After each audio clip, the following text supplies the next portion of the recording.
Hello students, हम कर रहे थे कौटिल्य। लास्ट सेशन में हमने कौटिल्य एंड मैकियावेली का कंपैरिजन किया एंड आज हम कौटिल्य की जो अर्थशास्त्र बुक है, कौटिल्य के व्यू हैं, इसकी क्रिटिकल इवैल्यूएशन करेंगे। इसकी क्या सिग्निफिकेंस है और रेलेवेंस है। आज के टाइम में भी कौटिल्य की जो नीतियां हैं उनको अडॉप्ट किया जाता है। हमारी कंट्री इंडिया, जिसमें पार्लियामेंट्री फॉर्म ऑफ गवर्नमेंट है, इसमें हमने अर्थशास्त्र से बहुत कुछ सीखा है और इनको हमने अपनी कंट्री के गवर्नेंस के लिए यूज भी किया है। तो आज के टाइम में जो कौटिल्य चाणक्य की नीति है उसके अर्थशास्त्र में जो डिफाइन किया गया है, इसकी क्या रेलेवेंस है, देन हम इसकी क्रिटिसिज्म करेंगे। पहले हम रेलेवेंस करते हैं। First one is good governance and stability. जो कौटिल्य ने अर्थशास्त्र में डिफाइन किया है, उसने यही कहा है कि एक राजा को अच्छे से गवर्न करना चाहिए, उसकी वेलफेयर स्टेट होनी चाहिए जिसमें सब्जेक्ट्स लोगों का वेलफेयर सबसे सुप्रीम होता है। एंड इसके लिए जो ऑफिसर हैं, ब्यूरोक्रेट्स हैं, वो रिस्पॉन्सिबल भी होने चाहिए। इंडिया में भी पार्लियामेंट्री फॉर्म ऑफ गवर्नमेंट है जिसमें रिस्पॉन्सिबिलिटी है, अकाउंटेबिलिटी है। हमने इन प्रिंसिपल्स को अडॉप्ट किया है। जो अकाउंटेबिलिटी, रिस्पॉन्सिबिलिटी के प्रिंसिपल्स हैं, जी किसको डिफाइन करते हैं? गुड गवर्नेंस को डिफाइन करते हैं। Number 2, social welfare functions. Kautilya ने राजा को कहा है, उसको एडवाइस दी है कि एक राजा को हमेशा ही लोगों के वेलफेयर के लिए काम करना चाहिए। जो उसके राज्य में ओल्ड एज हैं या फिर बच्चे हैं, इनको प्रोटेक्ट करना राजा की ड्यूटी होती है। एग्रीकल्चर सेक्टर को प्रमोट करना राजा की ही ड्यूटी है। हम इंडिया अपने आप को वेलफेयर कंट्री कहते हैं। हमने बीच ही प्रिंसिपल्स हैं, इनको अडॉप्ट किया है। अगर हम वेलफेयर कंट्री की बात कर रहे हैं, डेमोक्रेटिक कंट्री की बात कर रहे हैं, जो प्रिंसिपल्स, जो ड्यूटीज राजा को बताई गई हैं, वही प्रिंसिपल्स हम आज भी अडॉप्ट कर रहे हैं। Number 3, ethical standards for public servants. तो कौटिल्य यही कहते हैं, जो पब्लिक सर्वेंट्स हैं, जो सुपरिटेंडेंट हैं, उनके कुछ एथिकल स्टैंडर्ड्स हैं, उनको मेंटेन करना जरूरी है। वो कभी भी करप्ट ना हो, ऐसी प्रोविजंस भी बताई गई हैं।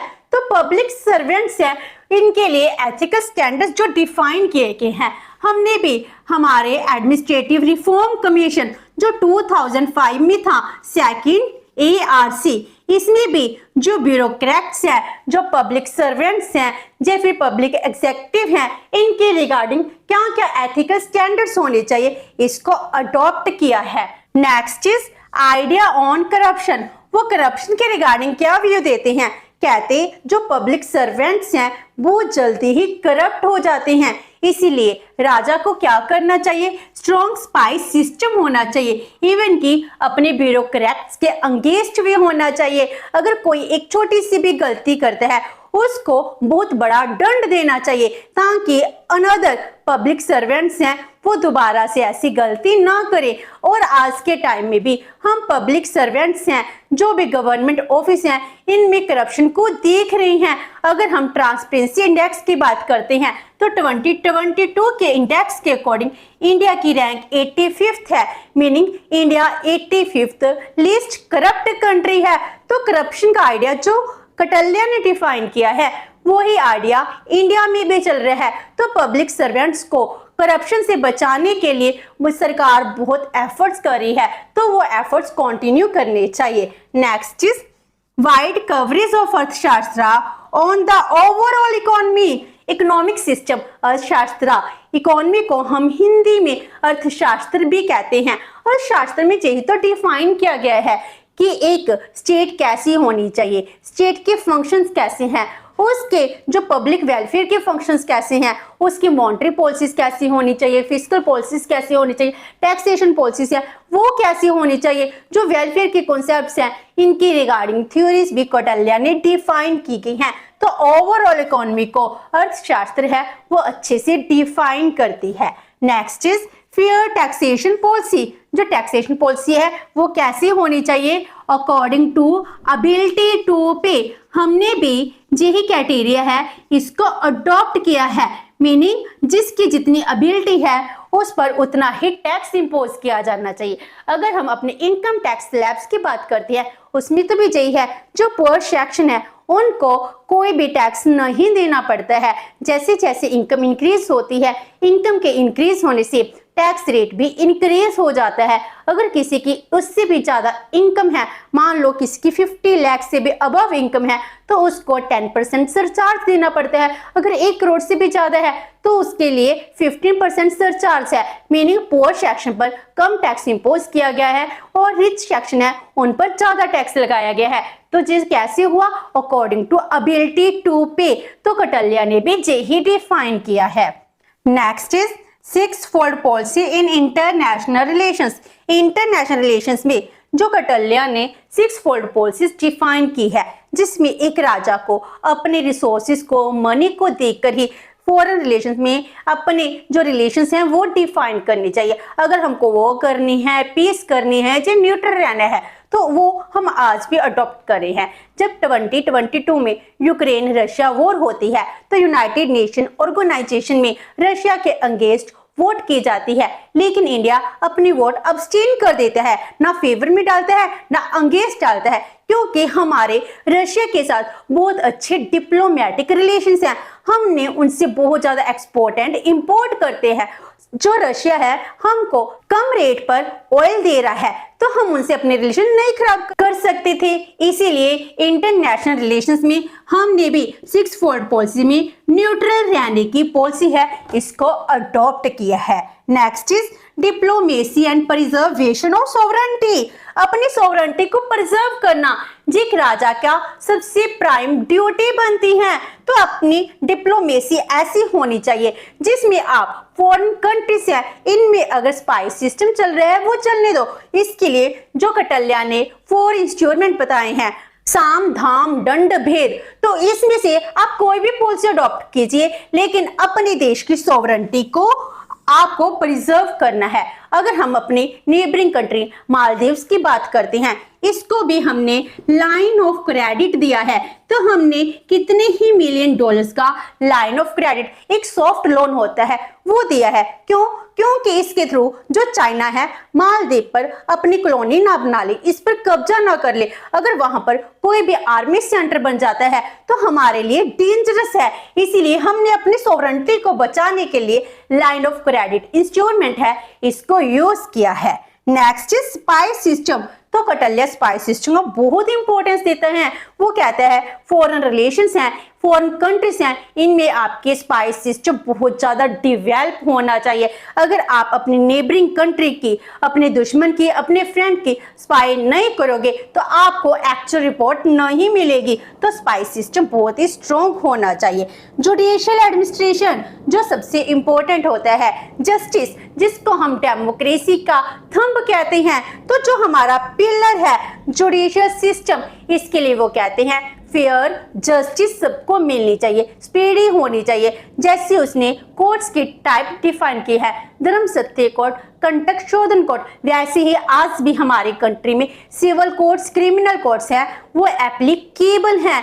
एंड इसके भी साइड जो सुप्रीम कोर्ट, जो उस टाइम उसने राजा की कोर्ट को सुप्रीम कोर्ट डिफाइन किया था, आज भी हमारे पास सुप्रीम कोर्ट है। इस तरह जो कौटिल्य के व्यू थे आज भी रेलेवेंट हैं, मॉडर्न टाइम में हम इनको अडॉप्ट कर रहे हैं।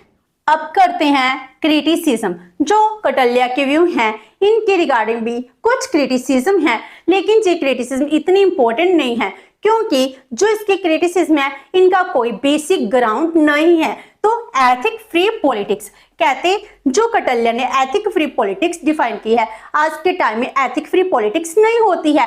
आज भी अगर हम पोस्ट बिहेवियरलिज्म की बात करते हैं, जो डाइकोटमी थी वैल्यू फ्री और वैल्यू बेस्ड, इसको खत्म कर दिया गया है। तो जैसे बिहेवियरलिज्म था जिसमें हमने एथिक फ्री पॉलिटिक्स को अडॉप्ट किया था, तो वो क्रिटिसाइज करते हैं कि पॉलिटिक्स एथिक्स के बिना नहीं चल सकती है। लेकिन कौटिल्य ने अगर डिफाइन किया है एथिक्स फ्री पॉलिटिक्स, वो किसके लिए किया है? एक राज्य की सॉवरेनिटी को प्रिजर्व करने के लिए, एक स्टेट के वेलफेयर के लिए। लेकिन एक राजा है अपनी पर्सनल लाइफ में कभी भी एथिक्स से फ्री नहीं हो सकता है। इसीलिए इसका जो ग्राउंड है, जैसे हम एक एग्जाम्पल लेते हैं, मान लो एक गिलास है, आधा दूध से भरा है और आधा एम्प्टी है। अगर आपको उसकी इंपॉर्टेंस देखनी है तो आप उसकी क्वालिटीज डिफाइन करेंगे। जब भी आप उसको क्रिटिसाइज करना है तो उसका जो एम्प्टी पार्ट है आप वो देखते हो। इसी तरह इसको हम क्रिटिसाइज कर रहे हैं।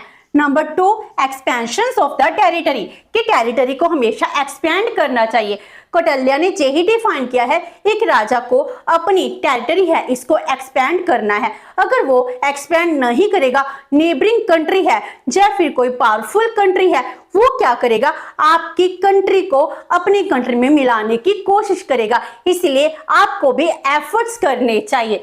नंबर 3, हेरिडेटरी मोनार्की, जो कौटिल्य है हेरिडेटरी मोनार्की को फेवर करते हैं, लेकिन उस टाइम हेरिडेटरी मोनार्की सबसे बेस्ट मानी जाती थी। अगर हम वर्ल्ड की बात करते हैं 17-18 सेंचुरी तक, इवन की 19th सेंचुरी तक भी बहुत सी कंट्री हैं जिसमें हेरिडेटरी मोनार्की को ही अडॉप्ट किया गया है। आज भी कुछ कंट्रीज हैं जिनमें मोनार्की प्रिवेल कर रही है, तो फिर हम मोनार्की को कैसे गलत कह सकते हैं। उनकी मोनार्की थी, लेकिन राजा की ड्यूटीज भी बताई हैं कि जो मोनार्क है, मोनार्क की एक रिस्पॉन्सिबिलिटी बनती है कि वो लोगों के वेलफेयर के लिए काम करे।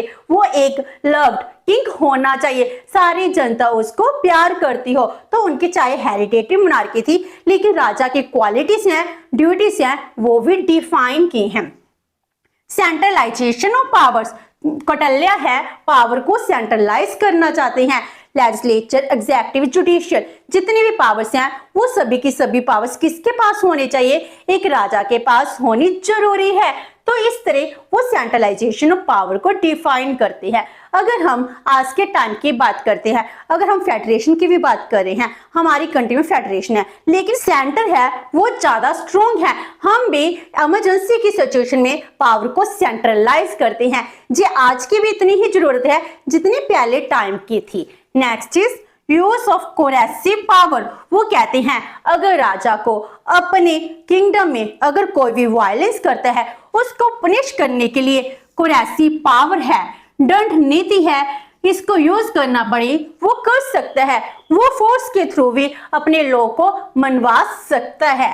नेक्स्ट इज डिप्लोमेसी एंड स्टेट्सक्राफ्ट, जो कौटिल्य की डिप्लोमेसी है वो हमेशा ही डिबेटफुल रहती है, क्योंकि जो इसकी डिप्लोमेसी है इसमें एक राजा को कहा गया है कि आप 6 फोर्ड पॉलिसी के थ्रू, साम दाम दंड भेद के थ्रू अपने ऑब्जेक्टिव को फुलफिल कीजिए। आपके लिए नेशनल इंटरेस्ट है वो सुप्रीम है, दूसरी कंट्री के जो इंटरेस्ट है आपको इससे कोई मतलब नहीं है। तो मीनिंग इसकी डिप्लोमेसी सिर्फ एक राजा को अपनी कंट्री के लिए सेल्फिश बना देती है। वो पूरे वर्ल्ड के लिए नहीं सोच रहा, वो सिर्फ अपने किंगडम के रिगार्डिंग सोचता है।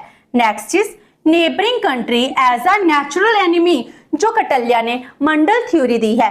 मंडल थ्योरी में भी क्या किया है, उसने यही डिफाइन किया है कि जो हमारी नेबरिंग कंट्री है, नेबरिंग कंट्री क्या होती है, हमारी नेचुरल एनिमी है, आपको उसके साथ सावधानी से रिलेशंस बनाने चाहिए। तो जो इंटरनेशनल रिलेशंस हैं, फॉरेन पॉलिसी हैं, इसमें उन्होंने 72 एलिमेंट्स को डिफाइन किया है कि कभी आपको वॉर के साथ, कभी पीस के साथ, इवन कि कभी कभी मैरिज रिलेशंस के थ्रू आपको अपने रिलेशंस को डेवलप करना है। Next is war is essential, Kautilya कहते हैं वॉर एसेंशियल है। वॉर के बिना एक किंगडम है वो वर्क नहीं कर सकती है, चाहे आप ऑफेंसिव कर रहे हो चाहे डिफेंसिव वर्क कर रहे हो, वॉर तो करनी ही पड़ेगी, एक राजा की ड्यूटी बनती है। तो जो आज के टाइम में हर एक कंट्री के पास मिलिट्री है वो किसके लिए है जी, वॉर को तो डिफाइन कर रहा है। जो 16-17 सेंचुरी थी वर्ल्ड वॉर हुई है उसमें तो भी वॉर एसेंशियल ही बन गई थी। आज भी हम बैलेंस ऑफ टेरर में जी रहे हैं, बैलेंस ऑफ टेरर जिसमें वॉर नहीं है लेकिन वॉर जैसी सिचुएशन है। अब यूक्रेन एंड रशिया की वॉर होती है, जो नेबरिंग कंट्री है, इसमें भी नेबरिंग कंट्री नेचुरल एनिमी बन चुकी है। एंड इसमें भी थर्ड वर्ल्ड वॉर, हम ये सोच रहे हैं कहीं थर्ड वर्ल्ड वॉर ना हो जाए। तो इस तरह वॉर उन्होंने भी कहा है रियल में एग्जिस्ट करती है। एक राजा को वॉर के लिए हमेशा प्रिपेयर रहना चाहिए। वॉर सिस्टम, जो कौटिल्य ने वॉर सिस्टम डिफाइन किया है उसमें भी यही कहा गया है जो वुमन है, जो शुद्ध कास्ट के लोग हैं, उनको ना ही कैबिनेट मिनिस्टर बनाना चाहिए ना जजेस की पोस्ट पर अपॉइंट करना चाहिए। जितनी भी हाई पोस्ट हैं वो राजा क्षत्रिय की होती हैं। इस तरह उन्होंने डिफाइन किया है। Last one is extremely complex idea, जो कौटिल्य ने आइडियाज दिए हैं वो बहुत ही कॉम्प्लेक्स आइडिया है। हमको समझ ही नहीं आता कि कौटिल्य कहना क्या चाहते हैं। वो पीस क्रिएट करते हैं आउट ऑफ वॉर। कहते हैं वॉर हो रही है, वॉर में आपको पीस क्रिएट कर लेनी चाहिए। अगर आपको लगता है हमारे रिसोर्सेज है, हमारे रिसोर्सेज की कमी हो रही है, तो आप एक टाइम वॉर कर रहे हो और दूसरे ही टाइम पर आप पीस कंक्लूड करने चले जाते हो। एक तरफ कहते हैं आपको डिप्लोमेसी को अडॉप्ट करना है, आप कोई भी मीन यूज कर सकते हो, एंड सेकंड तरफ राजा को जेडीओटी कहते हैं आपका जो एडमिनिस्ट्रेशन है वो नीट एंड क्लीन होना चाहिए, जिसमें पब्लिक वेलफेयर होना चाहिए। तो इस कौटिल्य की जो नीति है अर्थशास्त्र में जो डिफाइन किए गए हैं बहुत ही ज्यादा कॉम्प्लेक्स आइडियाज दिए गए हैं। तो इसकी कुछ क्रिटिसिज्म भी बनते हैं, लेकिन एक्चुअल में जो कौटिल्य ने अपनी अर्थशास्त्र डिफाइन की गई है इसके क्रिटिसिज्म बेसलेस लगते हैं जितनी इसकी इंपॉर्टेंस है। आज के टाइम में भी हम कौटिल्य के अर्थशास्त्र को अच्छे से स्टडी करते हैं। विद इस कौटिल्य अर्थशास्त्र है वो कंप्लीट होती है। होप सो कि आपको ये सेशन अच्छा लगा होगा। अगर आपकी कोई क्वेरी है तो post comment box, and video अच्छी लगी तो please like and share with your friends. Thank you so much and have a nice day.